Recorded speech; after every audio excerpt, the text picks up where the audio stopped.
Hi, it's Jonathan, and welcome to the first full episode of Sigillum Multarum. Today we will be beginning with the basis of talking about flags. The terminology of flags.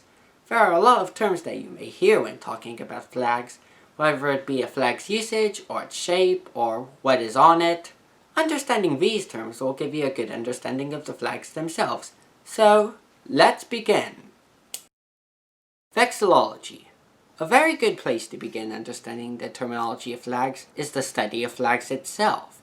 Vexillology is the study of flags, as well as a general interest in flags. The study of flags was once considered part of heraldry, until vexillology's name was coined in the late 1950s. This word comes from the Latin vexillum, meaning flag, and the Greek suffix logia, meaning study.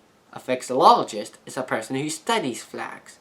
A vexillographer is a flag designer, and a vexillophile is, to quote Wikipedia, a hobbyist or general admirer of flags. I suppose I am a vexillophile myself with this series and all. Now that we have gotten the name of the study out of the way, let's talk about the details on flags you may see. Flag details. There are plenty of places on a flag to talk about. Flags can be divided into two sides, with the hoist being the side attached to a flagpole, and the fly being the side opposite to the hoist, flapping in the wind. The word canton can refer to any one of the four corners on a flag, but it usually refers to the top left or upper hoist corner of a flag. Think of the stars on the flag of the United States, or the British flag that is placed on the top left corner of the flags of Australia, New Zealand, Fiji, Tuvalu, and many more. A flag's field is the background of a flag, where emblems may be placed upon. Sometimes, at special events, you may see flags be displayed with a golden outline. This outline is called a fringe, and remember it the next time you see a gold-lined US flag at a press conference. For now, let's move on to the shapes of flags. Flag shapes. Most flags you may see are in a rectangular shape, which do not have a specific name.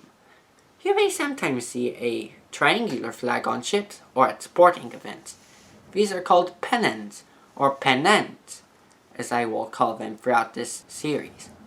Pennants are flags that are larger at the hoist than at the fly.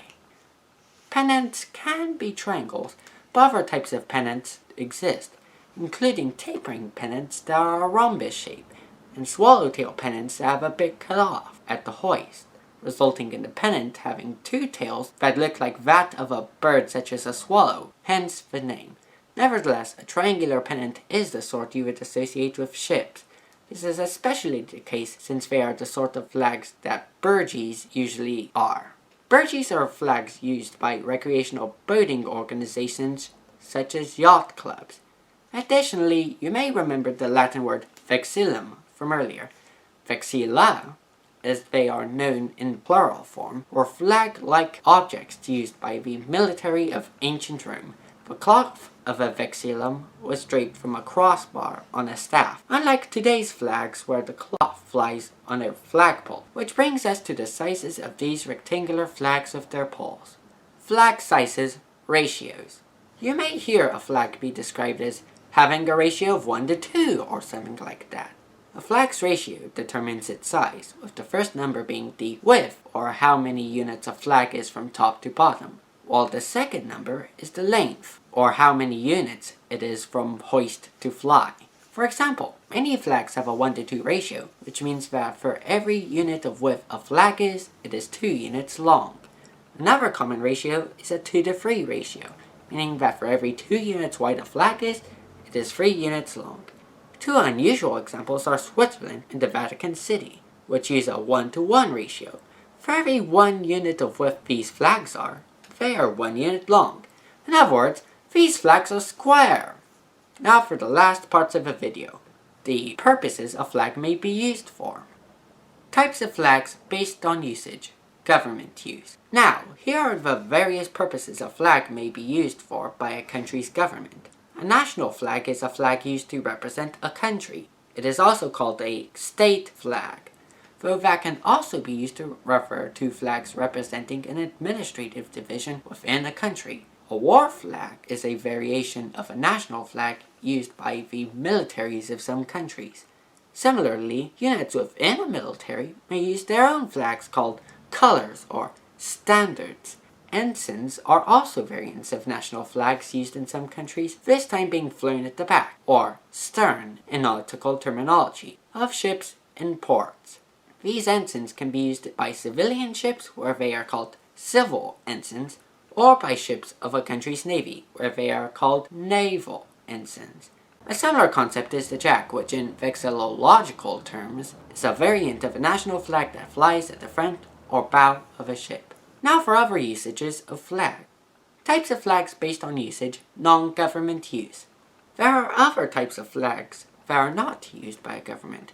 There are political flags used by political parties or movements. Then there are more apolitical usages. Some sports teams use flags to represent themselves. These are sports flags, a term also used for flags in the sports themselves, such as the flags at the start and finish line in races.